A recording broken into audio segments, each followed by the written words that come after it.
212 West Cypress Street in the city of Compton to do our part for Earth Day 2024. We are KBLA Talk 1580, caring about the climate, caring about the community, cleaning up Compton.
KBLA. Nice edit, Miles. Talk 1580. It's time for Freedmen Fridays. It is a comprehensive reparations conversation so we can get smarter about this, more well-versed, debunk misinformation, disinformation, foster unity, and most of all, push for progress in the reparations space. Joining me right now, the president of the Institute of the Black World 21st Century, lecturer emeritus at New York City College, City University of New York, York College, City University of New York, and a radio host in his own right. He's got a show called Vantage Point on Pacifica in New York. Dr. Ron Daniels, welcome. You're also the convener of the National African American Reparations Commission, Dominique DiPrima. Don't leave that out. Okay, I will not, although your bio does, but I will not. So let's talk about where we are. You know, we've spent a lot of time on this show, Dr. Daniels, talking about what is reparations and, you know, the different factions and how we foster unity and what the misconceptions are. I feel like we need to get to the point where we are laser focused on moving the ball down the field, right? So where do you see the state of reparations? Let's start with the United States. Well, before I do that, this is a point of personal privilege, if you will. I want people to pray for Haiti. Incredible crisis there that I'm deeply involved in helping to work on and resolve. And by the way, in relationship to reparations, there's a current meeting of the Permanent Forum on People of African Descent going on in Geneva. They have just yesterday issued a call for France to, in fact, repay reparations in the amount of billions of dollars. That's a good thing. And they've also agreed on 5 basic thematic subject areas for work over the next decade, and Haiti will be one of them. And so I think it's important to be able to interject that. Right. Yeah, I wanted to start here with the United States and then expand out globally, because I do have some questions, and I do think there are some misconceptions. So we were going there. Some of the guests that have been on this show are actually participating in that right now. You know, Attorney Lisa Holder, Attorney Camila Moore are actually there, I believe. So we can get a little bit more into that. And, of course, I appreciate you bringing up Haiti, because it seems to be buried in the news under so many other wars and pressing issues that, you know, doesn't get the attention it should. Mm-hmm. Yeah, no, but I said as a point of personal privilege. I asked that courtesy, if you will, and that's why I did it. Dr. I heard Daniels. what you said. Yeah. All right, so we the state of reparations in general, we were to do a state of reparations general. It is incredible. It is amazing. It is utterly Callie House and Queen Mother Moore and John Conyers and reparations, Ray Jenkins, and so many people are dancing because reparations, as Attorney Sister Nkechi Taifa, the inimitable one who has such a great way of capturing it, says reparations is on fire. So in spite of any difficulties, in spite of debates and controversies and all of that, which are to be expected, I think reparations is on fire. And what I mean by that is reparations is no longer a fringe issue at all. Reparations is an issue I've been working on it most of my adult life. Nationalist, Pan-Africanist, it was confined to our camp, pushing out, trying to broaden it. That's what H.R. 40 was in its original form, an opportunity to try to educate people about it, to bring Black people on, because the first challenge was to have we as African people ourselves, believe in either the veracity of the claim or the possibility of it. The latter was probably the more challenging. People said, we got issues in front of us right now. Why are we dealing with something that's never going to happen? Queen Mother Moore kept pounding on the idea that we could not, that we were doing a disservice to our ancestors, that we did not move forward. And so to be at this point now, where you have California having broken the ground at the state level with a major task force, incredible report that was issued. New York is now moving forward. I'm honored to have been appointed to that commission. It's not yet formally met yet, but it is moving forward, and people are looking forward to that. Evanston has actually kept hope alive by demonstrating that reparations are possible, because reparations are happening in Evanston, Illinois. And indeed, but the Reparations Resource Center being built there, we met most recently a few months ago. There were over 166 cities from around the country who were eager to ask us to come and help them either start reparations commissions or to help them with their reparations commissions all across the country. New Jersey may be next in terms of a state commission. Delaware is on the move. If my brother becomes governor, we can count on that. Of course we can. Of course we can. And all of those good things. So anyway, my assessment is that we're doing well. The one issue that we have to get over the top, and it's been difficult and complicated because of the divisions in Congress, is H.R. 40. We cannot get it across the finish line as a legislative proposition. That's to say, to be passed by Congress. It has to be done by executive order by Biden, and we are pushing him to have an Emancipation Proclamation moment and to have the vision and courage to do same. And that's important because that's where the billions, if not trillions, actually trillions of dollars lie, if you will, in terms of rectifying, either in terms of policy prescriptions or in actual direct payments in order to really remedy the damages and the harms across these centuries. But in general, my proclamation is that the state of the reparations movement is healthy, it's robust, and it's moving forward. Yep. I think contrary to some reporting and some conversations, that seems to be really true. It feels like the momentum is bigger than I ever thought I would see in my lifetime. But you mentioned HR 40, and we talk about next steps and how we keep things moving forward, not to downplay education and getting more on top of the issues, but just to keep things moving forward. Do you think HR 40, you've said that this is something Biden should do, but it sounds like not just from what you're saying, but from what I'm reading, you feel like it's a priority or that it's still very relevant?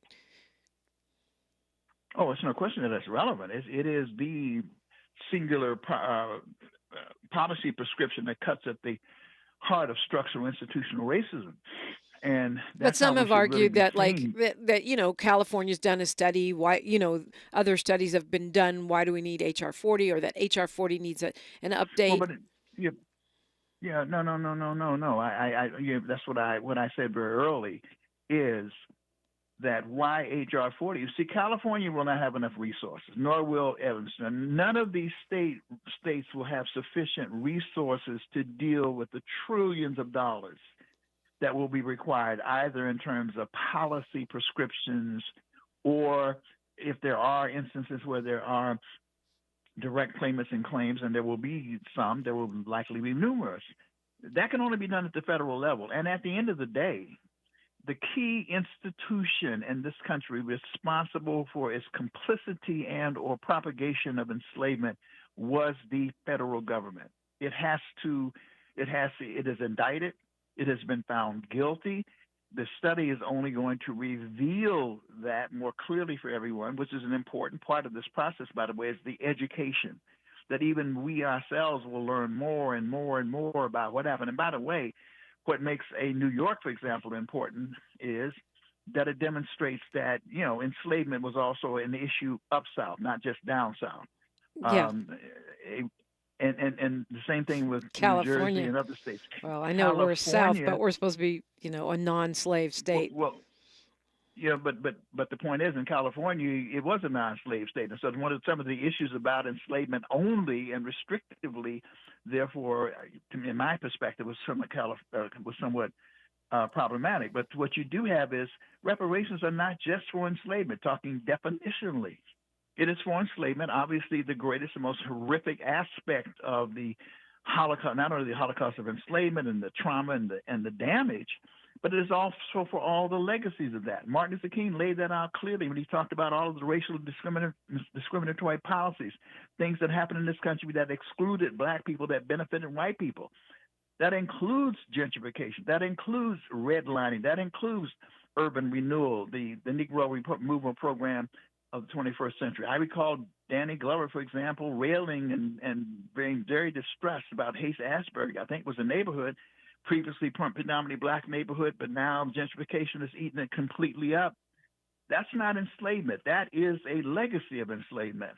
And so we're learning that, and we need to learn that, because definitionally, reparations are not restricted only to enslavement. It's for all of its legacies. And we should not leave anything on the table within a racialized capitalist system, or any system for that matter. So that is what is happening all in Evanston. It's about redlining. Clearly, the books show clearly that black people, the plan was to move black people from the lakefront, the more prosperous areas, into the other areas. And so that's an injury that has to be repaired. Understood. So I mean, the California task force does go through all of that stuff. They don't just deal with slavery. Obviously, you know that. Well, I'm saying, I agree with that. But I agree with that. And I'm making the same point. My point is, there were those who, however, who wanted to make it only about enslavement. Yeah. If you only made it about enslavement in California, you leave everything on the table. That's why I'm speaking authoritatively about these matters. I mean, that's what I'm here for. Really, right, absolutely, is to share that.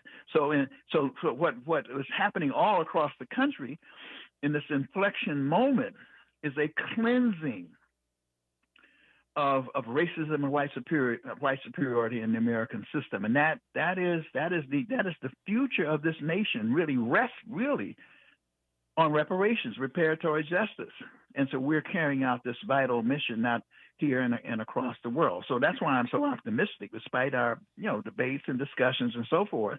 And by the way, the whole issue of equity policy and ordinary public policy, we have to be clear about that. There's a whole lot of issues right now. Hold that thought, Dr. Daniels. We're up against a break here, news, traffic, and sports, and that's a whole other train of thought, which we can definitely cover when we come forward on KBLA Talk 1580. She's reclaiming her time on KBLA Talk 1580. More First Things First with Dominique DiPrima when we come forward. Hi, I'm Reverend Gerald, host of Urban Family Focus here on KBLA Talk 1580 on Saturday mornings at 7 a.m. In an effort to help reduce the impact of hypertension in our community, Providence is offering free hypertension assessments. The first 30 people to visit KBLA1580.com and use the link or QR code to register will receive 2 tickets to the Amazing Grace Conservatory presentation of Aladdin, A Whole New World for Real, at the Crenshaw Performing Arts Center, May 25th and 26th. Go to KBLA1580.com right now and be one of the first 30 to register for your hypertension screening and receive 2 tickets to Aladdin, compliments of Providence and KBLA Talk 1580. At KBLA Talk 1580, we've got your black. going out with the girls this weekend. Nails done, outfit stunner, and my skin? I know it's gonna be glowing because I glammed up my shower routine with new Olay Indulgent Moisture Body Wash. It smells so luxurious and moisturizes deep into my skin with its super rich, creamy lather that's bursting with vitamin B3. So my skin glows and my confidence grows. Try new Olay Indulgent Moisture Body Wash for glowing skin in just 14 days. Yeah, y'all, come on. At KBLA Talk 1580, we fight the power every day. Yeah, gotta give us what we want.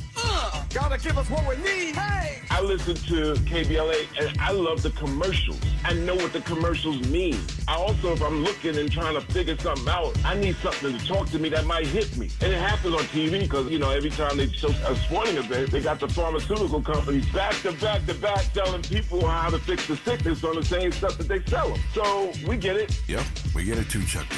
And that's why at KBLA Talk 1580, we don't black down. Drop it! Our freedom of speech is freedom of death. We got to fight the powers that be.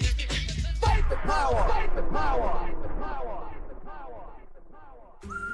We used to argue about whose turn it was to clean the gutters, but then I had Leaf Filter gutter protection installed. Wait, I told you Leaf Filter had free inspections and estimates and a lifetime guarantee. Meaning we never have to argue about whose turn it is to clean the gutters again. But I visited leaffilter.com/beacon first. No, I did. It doesn't matter who. Visit leaffilter.com/beacon to schedule your free gutter inspection and get up to 30% off today. See representative for warranty details. Promotion is 20% off plus a 10% senior or military discount. One discount per household. Did you know that feeling sluggish or weighed down could be a sign that your digestive system isn't working at its best? Taking Metamucil every day can help. Metamucil fiber powders help promote your daily digestive health using a plant-based fiber called psyllium. The gelling action of this special fiber traps and removes waste so you can feel lighter and more energetic. Metamucil, promoting digestive health for a better you. Learn more at metamucil.com.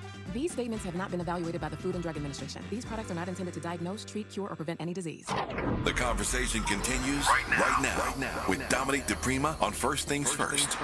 We're talking with Dr. Ron Daniels, president of the Institute of the Black World, administrator for the National African American Reparations Commission, and it is a Freedmen Friday, so we're focused on the issue of reparations. And we started off talking about H.R. 40. You made it clear that you think President Biden should sign that into law.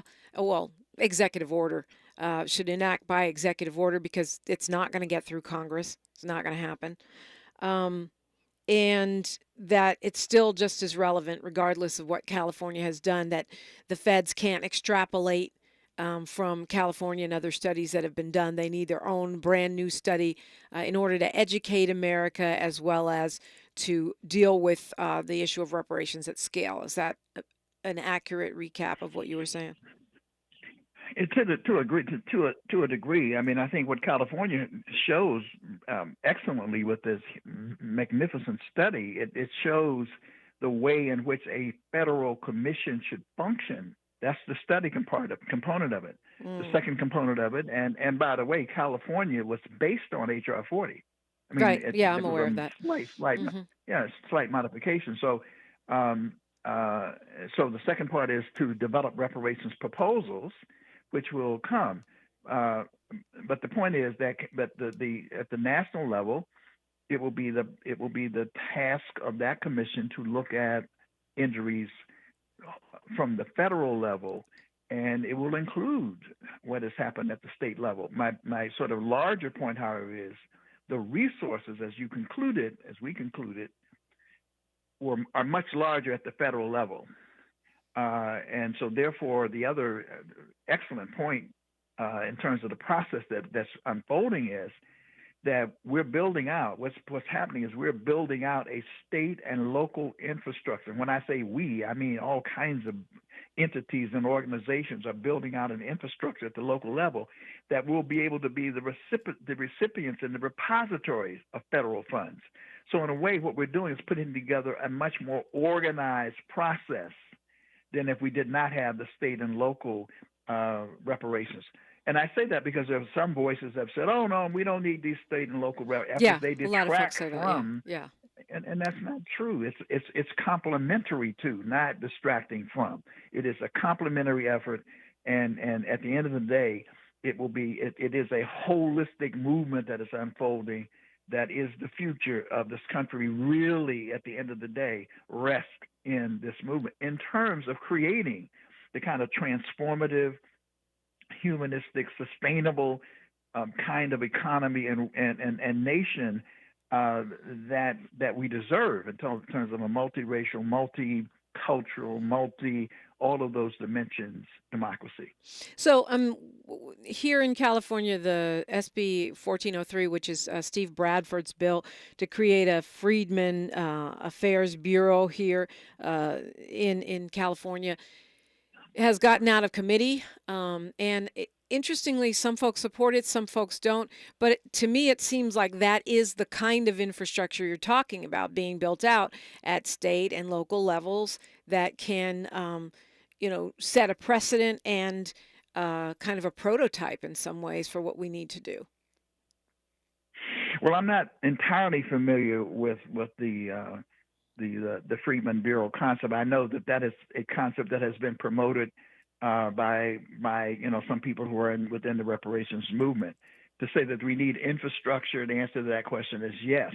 The particulars of what is going on in California and why people are for or against it is not something I'm necessarily privy to, except to say that I'm delighted that Dr. Cheryl Grills, who was a commissioner with NARC, and a number of other former commissioners have come together to place a lens on the policy prescriptions to determine which one of them are actually ordinary public policy and which are actually reparatory in terms of the definition of reparations, which is an important function to play. And the other, sometimes there's interdynamics about what people agree to do and what they agree to be introduced and when and where, which is a whole nother internal political dynamic that I'm not privy to. So that's a whole nother conversation. Yeah, but that's where we were going when we went to news, traffic, and sports, is that a lot of the critique around the package of 14 bills and 2 additional Bradford measures that are being put forth by California black lawmakers, a lot of it is more like ordinary public policy, good public policy, but not definitionally reparations.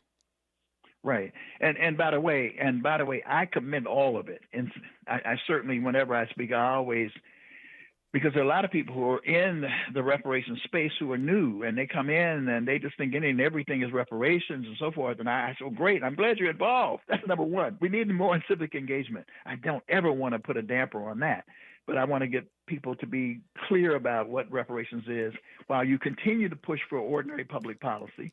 You continue to push for equity policy, which the Biden administration, right out of the blocks, the first executive order was around equity policy. But that has to do with now, henceforth, and forevermore. It does not repair that which has already been done. That is the critical distinction. And so we have to go back and deal with that, the injuries that have already occurred. That's what reparations deals with. And ordinary public policy, we have huge issues that we're still facing right now in the field of public health and employment. Things are getting better, frankly, in a lot of different areas, but we are still behind disproportionately. The wealth gap, huge wealth gap still. So there are all these different issues that we're dealing with on a contemporary basis, on a issue by issue area. And I have to say that one of the reasons I support your brother, I don't support him sentimentally, though I love him and so forth and so on, and love the family, is Newark, New Jersey is seriously laying down some public policies that address these key issues in a very, very effective and systemic kind of way. I mean, that's the kind of progressive policy that we need that other people can emulate and look at, hence our support for Mayor Raj J. Baraka and his administration from the Institute of the Black World 21st Century. We got a minute and a half here before news, traffic, and sports. If we can agree on the fact that we want the president to take executive action in implementing HR 40 or something similar, what should we be doing? Because it seems very unlikely that he will, especially during an election cycle. It seems toxic, something a lot of politicians are afraid to even align with. What does that lobbying look like? I would encourage people to Google a campaign called Earn the Vote. Earn the Vote. It's being pushed forward by Cam Howard, Reparations United, and it outlines the reason why President Biden should do this. And it's not a, if you don't do this, we won't support you thing. It is showing why it's good for the country.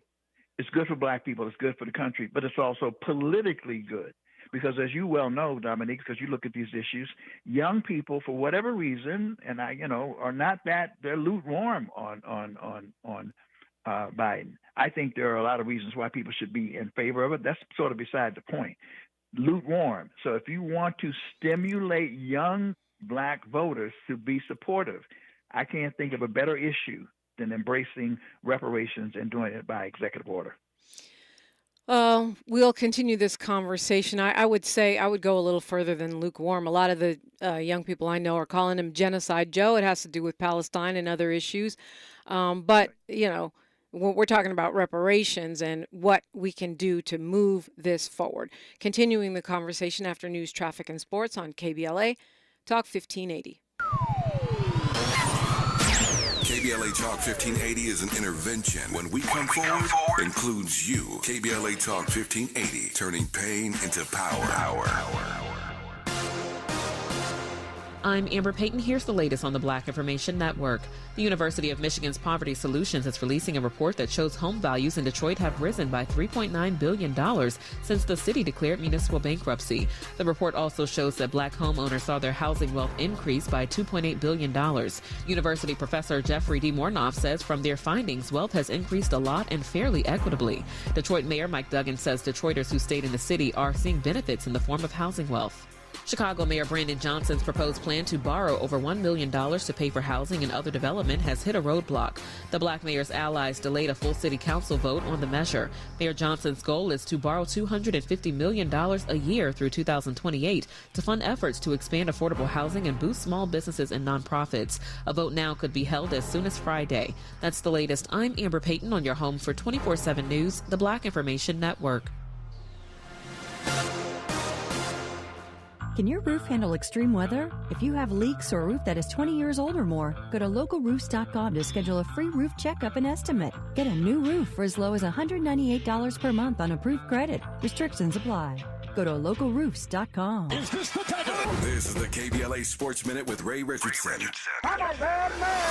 A couple of things to pay attention to in the first round playoff series between the Lakers and Denver Nuggets. D'Angelo Russell was a no-show last year when the Nuggets swept the Lakers in the Western Conference Finals. Russell averaged only 6.3 points and missed 11 of 13 three-pointers in that series. The Lakers know he has to be better this time around. The Lakers didn't have Gabe Vincent or Spencer Dinwiddie last year. Both are good defenders off the bench and can knock down shots. Keep an eye on the impact Vincent and Dinwiddie may have on this series. Game 1 is Saturday in Denver, 5:30 tip-off on ABC. The Clippers list Kawhi Leonard as questionable for Game 1 Sunday against Dallas. That is not good news for Clippers Nation, considering that Kawhi has not played in almost 3 weeks. Kawhi has been dealing with soreness and swelling in his right knee.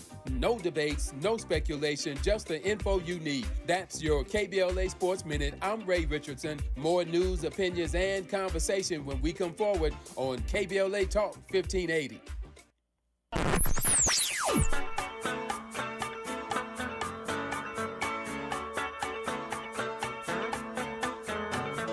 This is KBLA Talk 1580.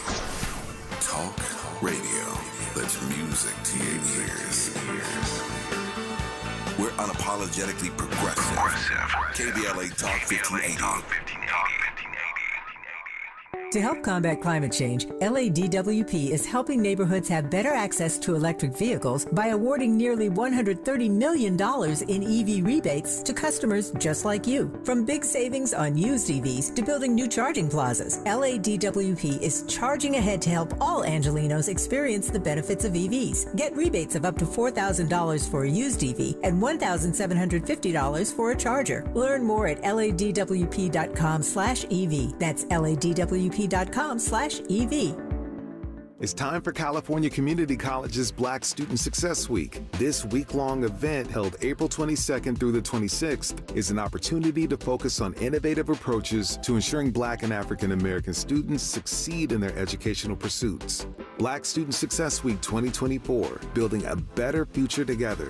The urgency is now. For more information, visit blackstudentsuccess.com. That's blkstudentsuccess.com. got a question for you. You hate bending over to put on your shoes? Wish you could just put them on standing or sitting without ever having to touch them? If so, then I have the shoe for you. Introducing new hands-free Skechers Slip-ins. With new Skechers Slip-ins, you just step in and off you go. You don't even need to lace up. So how do Skechers Slip-ins work? Well, there's a special smooth comfort pillow in the heel that helps your foot slide right into place. So just step in them and go. Find new hands-free Skechers Slip-ins for the whole family at a Skechers store, Skechers.com, or wherever stylish footwear is sold. These statements have not been evaluated by the Food and Drug Administration. This product is not intended to diagnose, treat, cure, or prevent any disease. What's up? I'm tired of feeling so bloated. That used to be me. Then I got this. Align Bloating Relief plus food digestion. A probiotic, right? Yeah, it works naturally with your gut to help soothe occasional bloating and gas. Plus, it has vitamin B12 to aid digestion by helping convert food to cellular energy. 2 benefits, 1 capsule. Align Bloating Relief plus food digestion from the #1 doctor-recommended probiotic brand. Learn more at alignprobiotics.com. Sometimes I struggle to get to sleep. My body stopped for the day, but my mind is still running. So I take ZQuil. ZQuil, the world's #1 sleep aid brand, has a range of non-habit-forming products to fit you and your family's needs. Invest in a great night's sleep for the best you tomorrow. I'm awake and ready to take on anything. Better days start with ZQuil nights. Explore our products at ZQuil.com. Use as directed. Keep out of reach of children. This is KBLA Talk 1580, where hate loses and love wins. Talking with Dr. Ron Daniels, and he is focused on reparations on this Freedmen Fridays, also a radio host in his own right, among many other titles, accolades.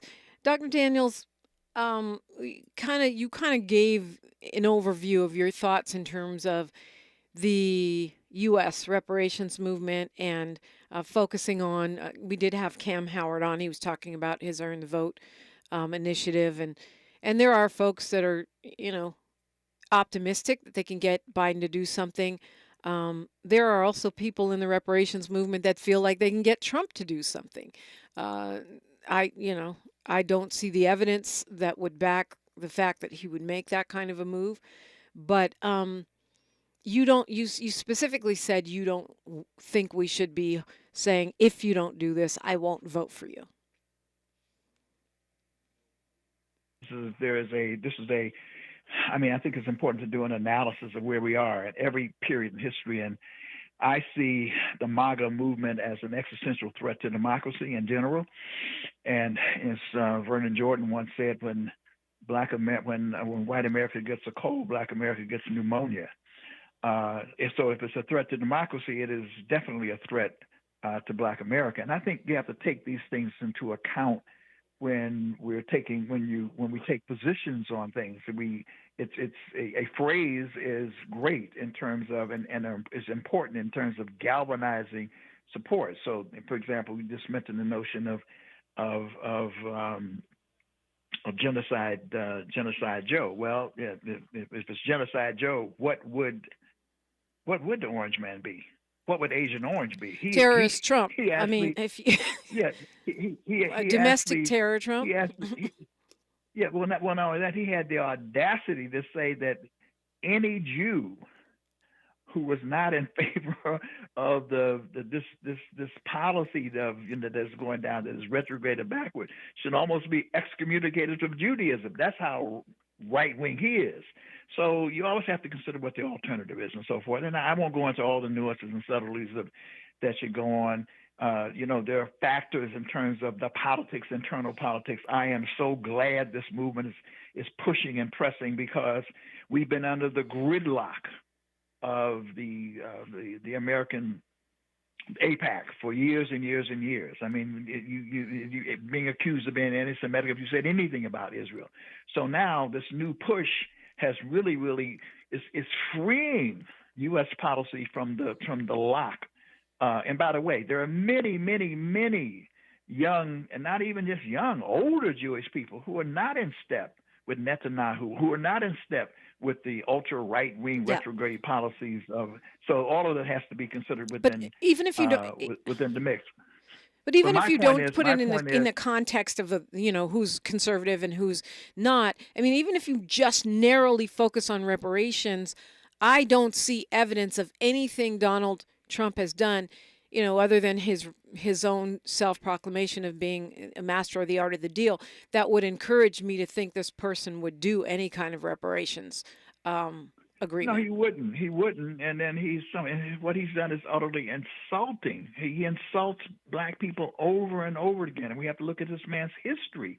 I mean, it's just terrible. But I mean, people are attracted for whatever reason. And I understand the alienation and frustration. All of us have gone through it. I'm a proponent of independent politics, of third force and all that. That's why I ask people to take a hard look at the Working Families Party. The Working Families Party, to me, is emerging as that alternative force that we need in American politics to help broaden the conversation, the possibilities of pushing America in a much more progressive direction. But every step has to be taken in a very serious way. But I applaud all of the energy that these young people are putting forth, all of it. Even where I may have a disagreement here and there, I still applaud it because I'd rather see them engaged and active and learning as they go, and by the way, informing as they go, because we learn as well from their courage and their vision and their audacity in the space. So you said earlier in the conversation, some people in the movement are new, and you also just referenced the energy of young people right now. Yogi Fish, who's in our YouTube chat, says, I'm not new. My great-grandparents informed me. I feel like there is some kind of generational tension here for reparations, not some kind of a very strong generational tension with some reparation activists who have been in the space for, decades, and others who you're, calling new, or well, they're definitely younger. And they have really, whether you agree or disagree, energized movement and been key in moving the ball, getting things further down the field. Why do you think it seems like there's this gap, and how can we close it? Because I feel like the elders don't respect the young people and their contribution, and maybe the young people also are not giving enough respect to the elders who have put in the work. Well, in my tradition, I came up, and I am in that regard. I remember when I came along, we learned from the elders, even as we decided on alternative ways of doing things. Even as you challenged the elders, yeah. Oh yeah, you challenge and so forth. But in this most recent period, the fundamental drive to push this movement forward. I mean, there are a lot of people who have entered. And there are many more people who are entering the fray as young people. But that drive largely was still being carried by organizations like NCOBRA, Reparations United as a result of it, and other organizations and activists of that same ilk and stripe. And the kind of work, quite frankly, as the reparations movement was it has always ebbed and flowed. And I have to say, the Institute of the Black World 21st Century in 2014, latching on to and strategically understanding the relationship between what was happening in the U.S. and the bold step taken by CARICOM to challenge the European former colonial powers to deal with Native genocide and African enslavement. That there was a piece of organizing that went on that really essentially gave new life to the reparations movement, and then on into the presidential election, where, there were a number of forces that helped to put reparations on the Democratic Party agenda and made it mainstream in a way that we had never, ever had seen before. A lot of the forces who are coming on board now came after that. They didn't drive that. They came on after that. And that's fine. I think that's wonderful. And we have to have dialogue with each other. But the other point I would make is it has to be respectful dialogue. As you well know, there have been forces on the ground. You look at some of the chats and so forth, calling people this and that and out of their names and cursing and this and the cursing. Fine, I live with the cursing. But it's just the dialogue has to be respectful. And so we are willing, the Institute of the Black World 21st, NARC, we're willing to engage with anyone, anywhere, anytime. But it has to be a respectful dialogue. It cannot be name calling and all kinds of. I prefer not the name calling and stuff too. But right now, it's reminding me a little of conversations I had with pastors during the Black Lives Matter. When back in the early days of Black Lives Matter, 8, 9, 10 years ago, where they said, well, we don't like their tactics. they're disrespectful. And I know, there's a difference between name calling and using different tactics than someone else would use. But I feel like it's not just the name calling, because I've certainly been the subject of it myself, the victim, I guess you could call it, the victor of it. But at the same time, there's something about the ideas too, because on the one side, I see this demonization of Pan-African philosophy, which many times is not even based on what my understanding of Pan-Africanism is. On the other side, I see, from some of the elders, this lack of thoughtful conversation about the lineage piece, because even though in my understanding, this is how my philosophy, we are part of the global, African diaspora, but Black Americans are unique and distinct. We do have a unique and distinct heritage. And just like a Cameroonian doesn't want you to call them, a South African, and a South African doesn't want you to call them a Senegalese, I think there's ancestral specificity of Black Americans is, I don't know why that's problematic. Well, I think that's a fair debate. And I've always said that's a fair debate and a fair discussion to have. And I think that discussion is increasingly becoming, one that's being had. And there are discussions to be had in terms of how reparations are ultimately dispersed. But a part of that conversation has to be dealing with what is, in fact, the definition of reparations. And there are people who've come upon the scenes who carry the lineage position who are incorrect in terms of international standards and in the application of those standards to African Americans. It is not just for enslavement. It is for all the legacies thereof. Right. That is a definitive point that has to be. Then you can go on to say, and we can discuss the issue about, whether we need a specific. I understand it. I often use the term that out of all of these disparate groups and so forth, we emerged and created a new African identity in this country, because it's a fusion of all not just one ethnic group, several ethnic groups and so forth. But there is the fact of the matter too, when you look at it from a Pan-Africanist perspective, that you have, and I said it very clearly. I mean, we're not about to deny the sons and daughters of Kwame Ture or Shirley Chisholm or Harry Belafonte, who are in this country, have come to this country, quote unquote, as immigrants, that somehow they are not eligible for reparations. They may be, their eligibility is not tied necessarily to slavery itself. It is tied to other areas. Right, but but does that mean that there's a problem? Let me finish the point, because you have the question of community benefits and direct benefits. Right. And if you are in a community like Leimert Park, I'm looking at, that's why I like y'all based down in and I'm going to make sure I get it, Leimert Park, which is being cut into by gentrification, then you would benefit not necessarily directly, but by the repair that needs to be done to that community. And there may be some residual individual benefit, but the collective community benefits that flow. And then there may be instances in which you may have been specifically targeted or may have been denied. If you were in Evanston, Illinois, if you were affected by redlining as a person from Jamaica or whatever, you are entitled to reparations. I mean, that's the discussion we need to have. Now, we can debate that, and that's a rational debate. But I'm not going to call you a bunch of MF, SOB, so forth and so on in the process of having that conversation. That's the point I'm making. Let's have a civil conversation about it. It's a worthy conversation. We should have that conversation.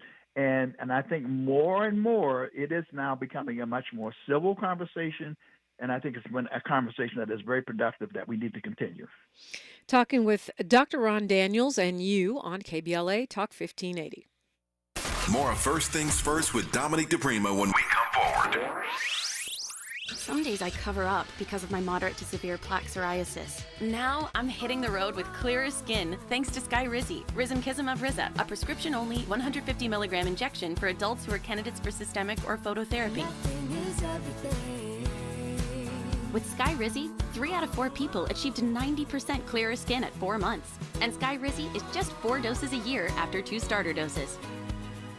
Don't use if allergic to Skyrizi. Serious allergic reactions and an increased risk of infections or a lower ability to fight them may occur. Before treatment, your doctor should check for infection and tuberculosis. Tell your doctor if you have an infection or symptoms such as fever, sweats, chills, muscle aches, or cough, or if you plan to or recently received a vaccine. Thanks to Skyrizi, there's nothing on my skin, and that means everything. Your doctor today about Skyrizi, the #1 dermatologist-prescribed biologic in psoriasis, and visit skyrizi.com or call 1-866-SKY-RIZZI to learn more. Imagine with me here for a minute the most beautiful panoramic setting. Maybe it's an endless ocean, waves crashing on a beach, or a crystal clear mountain lake, peaceful and quiet. Or maybe it's just little kids playing in the park down the street. Wherever your imagination takes you, now imagine right smack in the middle of this perfect picture, a piece of litter. Just one piece right there in the middle of it all. Doesn't exactly fit, does it? In fact, even though it's just one piece, now it's all you can see. That one piece ruins everything. And that's the thing about litter. It doesn't take much to ruin everything. One thing's for sure, it simply does not belong anywhere in California. So here's the good news. If we work together, we will change it. We don't have to let litter, even just one piece, ruin your perfect picture. Not anymore, not ever again. Clean California, zero litter is the goal. Brought to you by Caltrans and CleanCA.com.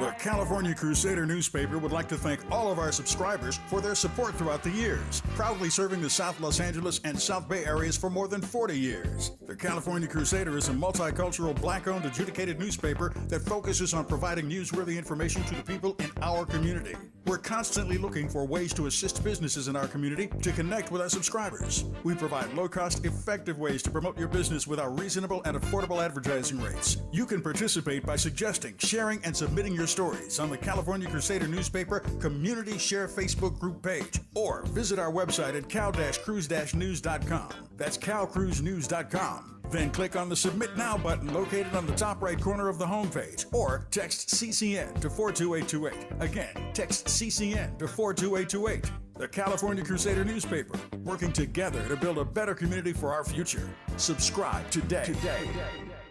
Find a righteous rage, and don't be afraid to say what you see. We're KBLA Talk 1580. Yeah, not as much time as I thought we'd have when we got back to this part of the conversation. But Dr. Ron Daniels, I wonder if you could address the Ghana Reparations Summit, because just as, you know, I often hear, well, Jamaicans and others should deal with their reparations through CARICOM. I think there are some misconceptions about what that Ghana Reparations Summit was about, and this idea of creating a global reparation fund that, you know, folks are concerned about who controls that. Does that take away from other, you know, reparations movements, specifically the descendants of enslaved folks in the United States? So speak on what that really is about. I know that you were there. Yeah, and quickly, let me also just it just dawned on me, because I'm older now. I think my mind doesn't work as agilely as I'd like it to. On this issue, by the way, of generational divide, on this issue of lineage, I'm not sure that it's completely a generational divide. Because if you were to ask, and I know you're familiar with Black Lives Matter and Movement for Black Lives, these are some of the younger, newer activists on the scene. And the question is, what is their position on these questions? I mean, they're essentially embracing what we call the comprehensive view and the Pan-Africanist view. So it's not really entirely a generational question. There is a sector of young people who have come on who are putting together a particular point of view. And it starts with the notion of American, by the way, but some of the groups, they start with American, and that's interesting in and of itself, because most of us who've come along the line, including young people, we have not yet decided that we sort of embrace this American idea first and foremost. We're kind of putting that on the back burner, waiting for America to become a little bit more progressive before we're willing to sort of embrace it wholeheartedly. So it's just another point. You know, well, I mean, we can go down that path, because I'm part of the Black Lives Matter movement, and I don't, you know, I actually consider myself to be Pan-Africanist, but I consider myself American. I consider myself a progressive patriot. My people shed blood for this country. And so, to me, I agree think with American, Frederick I think, Douglass. A true patriot is one that, tries to fix the problems and highlights the problems, not one that just sits there and says, let's wait till it gets better. Oh, of course not. I argue that if you read my stuff, and people should go to our website, by the way, ibw21.org, I have argued over and over again that we are America's most patient patriots. Absolutely America's most patient patriots. So we don't have any disagreement there, and I'm sure given the tradition of your family and the work that we've done, that I know, you're on the progressive side of the spectrum. Absolutely. That is not always the case with people who are entering this space. Not everybody is there, and I don't want to go into the long history behind that. But there is some discussion and some documentation that this is not all coming from a progressive space. Now, let's go to the Ghana Summit. And I was not only at the Ghana Summit, I was at the original Ghana Summit. That's what a lot of people don't know. We went to the second summit because there were some people who were at the first summit. All of a sudden, we had people jumping on board, creating something new and whatever. There was a summit. The original Ghana Summit was a year earlier. And there was something called the Accra Declaration that came out of that summit. And the Accra Declaration was about trying to build out a global infrastructure for reparations, which in no way detracts from that which is happening in any of the particular countries. And in fact, it's designed to enhance it through our collective call, particularly on global institutions like the International Monetary Fund, the World Bank, and other institutions that have been very much involved in a structure of exploitation globally. The second summit was its key objective under the leadership of President Adu was to try to get. This is one of the ironies. As we've been pushing the global the reparations movement in the United States and the Caribbean, we were lamenting the fact that the people who were on the scene of the crime, the original crime, the Holocaust itself, were actually equivocating or not in the forefront. They were like sitting it out. So Professor Beckles and many people were calling upon African nations, both civil society but also heads of state, to step up to the plate, which President Adu did in the original summit. He stepped forward to begin to champion reparations and challenged other heads of state and government officials to do likewise. And so that original Accra Declaration talked about heads of state, but it also talked about civil society.